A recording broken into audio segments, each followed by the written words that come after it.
very happy to let everyone know that in addition to being able to see the Vaad on Torah Anytime, for those relatives of yours or friends that don't have access to the internet, you can now get the Vaad on Kol HaLashon, which, in case you don't have the number, it's 718-906-6400, and then you press 1 for English, 4 for Musar, and 14 to get the Vaad. So you just remember 1414, and then people even who don't have the internet can participate in the Vaad as well.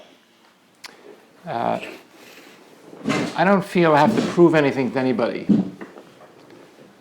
but I do read all of the comments and questions that come in on our comment email address, which, by the way, in case you don't know, is chinuchvaad, it's with 2 A's, 123@gmail.com. And all of the questions and comments get forwarded to me. And although I don't have to prove anything to anybody, I'm going to prove it tonight that I do read them all, because tonight's Vaad is going to be answering one of the questions that we received. And this is the question. I printed it out. I'm going to read it now. The writer writes, "My 9th grade son really wants an iPod. The reason for his wanting the iPod is because everyone else on the bus has one. A regular kosher-style device will not suffice because it's not cool enough. However, iPods are cool and comes with lots of dangers. Internet capabilities, Bluetooth, videos, etc. My son, though, is the type of kid that if there's a choice between listening to a ball game versus music, he'll always opt for the ball game. So this is purely a peer pressure type of thing. We've spoken to TAG to help kosher it up. How do we handle this? Also, my son wants certain types of music that are less refined. Jewish rap, Jewish hip-hop, Jewish reggae, kosher Israeli, techno, etc. The content may be kosher, but it feels like a gateway to the real deal. Again, how should we handle this?" Now, certainly, parents have a right and a responsibility to set limits for their children, and they don't have to go along with everything that everyone else is doing. The days are getting longer now. Children are playing outside, and you may feel that it's time to come in for supper or for a bath, and you tell your 6-year-old you have to come in, and he says, "What do you mean? Everyone else is playing outside. So I want to play outside too." So you don't have to run your family schedule according to the neighborhood. You're allowed to tell your child that they have to come in even if everyone else is playing outside. So you certainly have a right to set limits and set your own limits wherever they are for your family and your children. And I certainly don't have to impress upon you what the writer is concerned about, the dangers of the internet and modern technology. And certainly you've heard that from others much greater than I am. And Meir Wikler didn't have to come to Borough Park to tell you about the dangers of modern technology. But maybe I did have to come to give you the other side of the conversation. And I want to go back to the letter just to highlight something in the question. The writer says, the reason for his wanting the iPod is because everyone else on the bus has one. Now, of course, I realize that may be an exaggeration. Maybe no one on the bus has one. Maybe the kid is lying just to manipulate his parents. However, it is also possible that this is true. And maybe every other 9th grader on the bus does have an iPod. And maybe this child is the only one who doesn't have one. And that's a possibility. So I want to emphasize that aspect of the question. And for that, we need to study a Mishnah, not even the whole Mishnah, in Pirkei Avos. In Perek Beis, Mishnah Daled, the Mishnah says, Hillel Omer, famous Mishnah in Pirkei Avos, Al tifrosh min hatzibur. Don't separate yourself from the community. Do what everyone else does. Now right away I know what you're thinking. You say, wait a minute, who are we fooling here? This Mishnah is talking about being mispalel for the tzibur. This Mishnah is talking about not to separate yourself from the tsar of the tzibur. And that's true. That is what the Mishnah is talking about. As a matter of fact, the Tiferes Yisrael brings down 5 different meanings of this Mishnah. And those are 2 of them. But of the 5, the very first meaning that he lists in the Mishnah is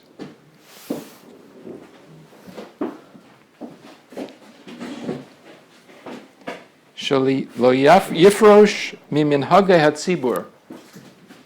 A person should not separate himself from the customs of the community. Now, I know what you're thinking. What kind of customs? They're talking about if everyone's saying keser, you don't say nekadesh. And if everyone's not eating gebruk, so you don't eat gebruk. That's what he's talking about, the minhagim, the heilig minhagim. But in order not to make a mistake, the Tiferes Yisrael says, refers you to a Gemara in Baba Metzia that elaborates on this issue to clarify what he means by not separating yourself from the minhagim of the tzibur. The Gemara in Baba Metzia isn't talking about the minhagim, the heilig minhagim that we think of when we talk about minhagei Yisrael. Talking about customs in the literal sense of custom. The Gemara in Baba Metzia, Daf Pei Vav Amud Beis, says as follows.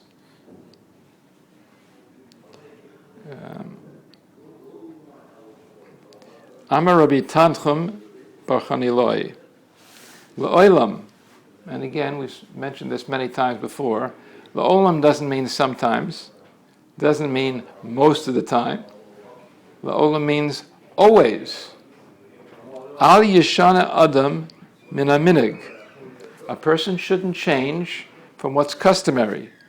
Now again, we're not talking about the nusach, Sfar of Ashkenaz, or gebrukts or non-gebrukts. What kind of minig is Reb Chaniloi talking about? Sharei Moshe Ola L'Marom. When Moshe Rabbeinu went up to Shemayim, Lo Achol, he didn't eat. Lo Achol Lechem. He didn't eat for 40 days. He was up in Shemayim, didn't eat. Not only that, Malachei Yashares, the Malachim, when they came down, this is a reference to the Malachim that came down, so they should be guests, so Avram Avinu could practice Achnasas Orchim, perform Achnasas Orchim. Yodu Lamata, they came down, V'achlu Lechem, and they ate bread. Achlu Salkadaitach, Malachim don't eat. Even when they come down to earth, they don't eat. The Gemara says it's not possible. Couldn't think they really ate. Ela rather, Ema Nira Kamisha Achlu. They appeared to eat. Avram Avinu thought they were eating. Maybe they stuffed it in their pockets, or when he wasn't looking, they put it away, but they appeared to be eating. He thought he was serving them food. He was being Mekayim Achnasas Orchim.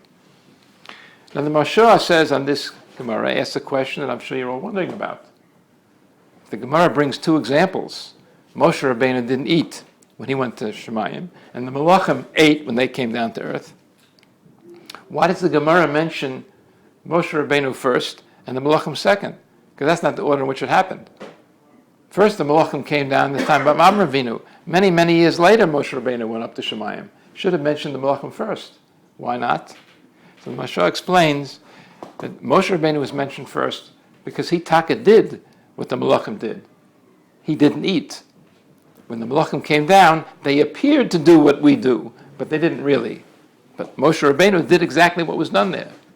And he goes even further, and he says that Moshe Rabbeinu went up to Shemayim not once, but 3 times. And 3 times, for 40 days, period, he didn't eat or drink. Now the first time, perhaps he didn't know how long he's going to be up in Shemayim. And he was there for 40 days, so he didn't eat or drink. But the second time, if he knew, or suspected at least, the Marshas, that he would be up another 40 days, a person is not allowed to be somech on a nes. For a human being to live 40 days without eating or drinking is a nes. You can't go 3 days without water and survive, normally. I mean, the case is maybe 4 or 5 days, but never 40 days without even drinking or eating That's a nace. So Moshe Rabbeinu, when he came up the second time and the third time, the Marsha says, he should have brought a little sandwich with him. He should have brought some Seder L'derech. He knows he's going to be there for 40 days. He can't rely on a nace. Rather, says the Marsha, we see from here that he knew he wasn't supposed to eat when he went up to Shemayim. So he didn't bring any sandwiches along. Because when you're in a place, you're supposed to do what's done in that place. And I think it's clear from citing this to Gemara that the Tiferes Yisrael is meaning to imply that we're not just talking about Halebing and Hagim, we're talking about whatever is customary, whatever people do in that place, that's what you're supposed to do. Now, I want to cite a case example to elaborate on this point. Many of you know that in addition to being an individual therapist, I'm also a family therapist. What does that mean, a family therapist? Family therapy is when sessions are conducted with more than one member of the family in the room at one time. So it could be a husband and wife, it could be parents and a child, a few children conducting the therapy session.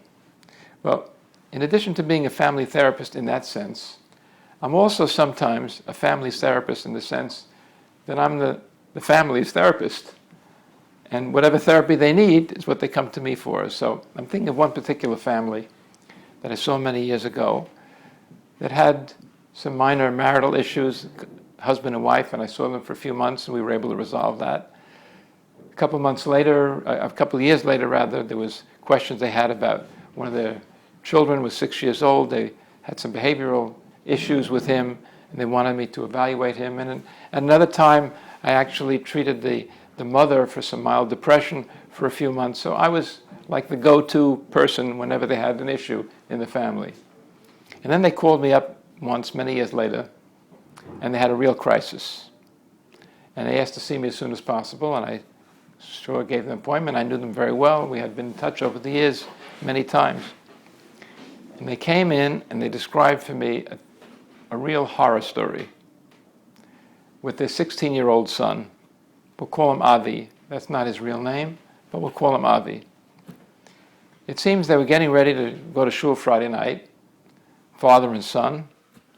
And the father was ready and waiting for son. The son comes out and they're ready to walk to shul together. And Avi wasn't wearing his hat. And his father said, okay, Avi, go get your hat. I'll wait for you. And Avi said he didn't feel he wanted to wear a hat. He wanted to go to shul just with his yarmulke. So his father said, but we wear a hat when we daven. And that's what we do in shul, and please go get your hat. And Avi was already, at that point, being a little bit rebellious and a little bit difficult, and he refused to get his hat. And his father was very insistent that you're not going to shul without your hat. Friday night, going to shul without the hat. You're going to get your hat. And Avi was also pretty insistent that he wasn't going to wear his hat going to shul. And before long, voices were raised, and the two were shouting at each other. And as incredible as it sounds, but what actually happened, and the parents described to me with great agmas nefesh, they literally came to exchanging not just words, but blows. There was, in Mamaloshin, a fist fight between the father and son. Now, it didn't last long. The parents were horrified. Avi ran out of the house. The father went on to shul. Avi came back late at night, and that was the beginning of a very, very painful, long downward spiral for Avi. First it was the tzitzis, then it was the yarmulke, then it was tefillin, and I don't even think he was Shomer Shabbos at one point. And the parents were beside themselves with grief and anguish and heartache. And I was working with them, trying to encourage them and trying to mechazik them and give them guidance on how to deal with Avi, to hold on to him, and that he shouldn't go off completely the deep end. And eventually I realized they needed chizuk and support that they couldn't get from me, from one person, from a therapist who's not in their boat. They really needed chizuk and support from other parents in the same boat. But this was many years ago, Rabbosai, before the term kids at risk was even coined, and he was certainly a kid at risk, but we weren't talking about that in those days. So I realized the parents needed a support group. Well, today you have such groups, but in those days they didn't have any. So in order to help Avi's parents, I set up a support group for parents just like Avi's parents. And when I had 4 sets of parents, we started the group. The group ran for about a year and a half, had a fluid membership, although Avi and his parents stayed for the full year and a half. Over the course of the running of the group, the parents learned to be a little bit more flexible, roll with the punches, not be so rigid in their parenting style, and as a result, in each and every one of the cases of the parents who participated in that parent support group, the kids eventually, Baruch Hashem, came back. Avi is now married, sends his kids to yeshiva, and he himself, as a matter of fact, gets up at 5 o'clock every morning to go to a Daf Yomi Shir. Now, you might be wondering, what does that have to do with the letter about the iPod? And what's the connection? And the answer is, so far there is no connection. So why am I telling you the story if it has no connection? Well, it does have a connection. But the connection has to do with a detail of the story that I deliberately left out and saved for the end. Because I didn't want you to be wondering while I'm telling you the story, well, what's going to happen with Abi? How's it going to turn out? Is he going to make it? Is he going to completely go off the derech or not? So I didn't want you to have any questions about it. But now I want to tell you that detail that I left out. Avi's parents daven in a shul where half the men wear hats Friday night, but half of them don't. It's kind of chatzi. So during the verbal battle between Avi and his father, Avi said, but not everyone in shul wears a hat. So I'll be one of those who doesn't wear a hat. I'm going to wear my yarmulke. Plenty of men in shul wear yarmulkes. It's okay for them, it'll be okay for me. But Avi's father says, no, but in this family we wear hats Friday night, and you're going to wear one too. Avi said, well, but I want to be like the other people. And it turned into a terrible altercation, as I described earlier.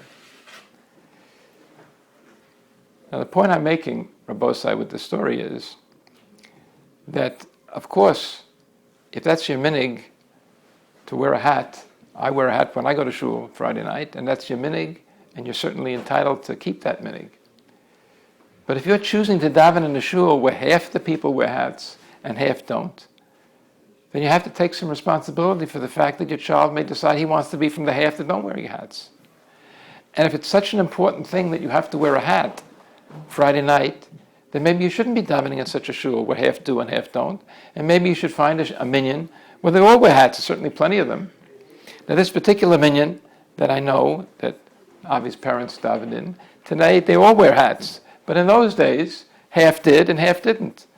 And Avi felt he wanted to be a little bit of a maverick. He wanted to be an individual. He wanted to do things his way, and he wanted to daven Friday night without a hat. Parents make choices, and the choices that they make affect the children. And they can't make choices for themselves and then expect the children to carry the burden of being mafresh minat tzibur. Now let's come back to the letter. Assuming for the moment that it's not an exaggeration and it's not a distortion and the letter is accurate. And as the letter writer wrote, the reason for his wanting the iPod is because everyone else on the bus has one. And now, Rabbosai, I'm going to address the parents who wrote me the letter. You chose this yeshiva for your children, for your son. You should have known, or you could have known, and if you didn't, you should have found out, that this is a yeshiva where everyone on the bus has an iPod. And how can you expect to send your son on a bus where everyone has this device and he's going to be the only one who doesn't? That's going to be an enormous challenge for him. Maybe if it was important for you to make sure your child never has an iPod, maybe you should have done your homework before you sent him to that yeshiva and find out, does everyone else in the 9th grade have an iPod? If they do, maybe that's not the yeshiva for your son. But if you chose that yeshiva for your son, then take responsibility for the choice you made and realize that maybe this is an assignment that's too difficult for him. And maybe you need to be a little bit more flexible about it and allow him to go along with the tzibur if everyone else has an iPod. Yes, there are risks, yes, there are dangers, and yes, there are concerns. But there's also risks and dangers for asking a child to go against what everyone else is doing. Now, it's quite some time, over 55 years, since I was a bar mitzvah. I became bar mitzvah. But when I became bar mitzvah, my classmates and I all had two celebrations, at least two. Maybe there were more, but at least two. There was the regular Shabbos, where we got an aliyah, we had a kiddush, or maybe a suda also. The class was invited to attend. But we had a second celebration for our bar mitzvah, and that was in yeshiva. And it was the first time on a Monday or Thursday that we got an aliyah in yeshiva. And they made a little bit festive occasion about it, and they served a treat to the 7th and 8th grade boys only who attended the minyan. Then we had bagels and cream cheese and lox for breakfast. And the parents of the bar mitzvah boy were invited, and it was a separate bar mitzvah celebration in yeshiva for the bar mitzvah boy, and his classmates in the 7th and 8th grade attended. Now, it was a very nice special breakfast that we had whenever there was a bar mitzvah, and it was a real treat, but we had to pay a very, very heavy price for that. The price we had to pay was we had to sit and listen to the speeches of the Menayel and the Rebbeim. And I can tell you now, it's over 55 years, that every speech was the same. Now, at the time, I thought to myself, well, I guess the Menayel and the Rebbeim are busy and have to be done like Avskus. Maybe they don't have time to prepare a separate speech for each bar mitzvah boy. After all, the parents are not going to know. They only come to one bar mitzvah, so they'll never know. But years later, I look back and I realized that's not why they gave the same speech. They gave the same speech because they felt that speech was so important that they had to repeat it each time for the bar mitzvah boy. Now, I heard it so many times, over and over, even though it's 55 years, I can give you the whole speech. But I'm not going to give you the word for word, but I'm going to give you the gist of the speech, because that's the point I want to bring out. I grew up in the 50s, and this was still a time, 50s, early 60s, this was still a time that was rampant assimilation in America. Baruch Hashem, it's not like it was in those days today, but in those days it was still rampant assimilation, and the message of the Menayel and the Rebbeim was exhorting the bar mitzvah boy to remain strong, to have the koyach and the wherewithal and the fortitude to swim against the stream. That was the theme of every drasha that the Menayel and the Rebbeim swim against the stream, and they always cited the mushal of the salmon. They have to swim upstream to carry on, and it's difficult to swim against the current, but they do it, and they have the strength to survive. And you too, when they would address the bar, Mayor, you have to remember, when you grow up, you have to have the strength to swim against the stream and stay faithful to Torah and Yiddishkeit. Well, I heard that speech over and over again. And I'll tell you, I thought to myself, I don't think I can do this. I don't think it's realistic. And I decided after hearing that speech over and over again that I wasn't willing to do it.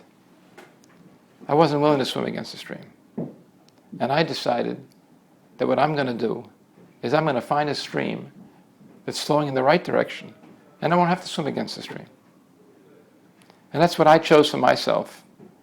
And that's why when I made my home, I didn't make my home in the suburbs somewhere where I'd have to swim against the stream all the time and fight against the forces of assimilation.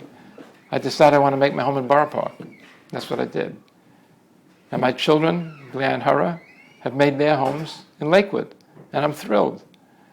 And just as I didn't have to swim against the stream, and my kids didn't have to swim against the stream, my iniklach are not going to have to swim against the stream, because they're in the right stream and they're swimming in the right direction.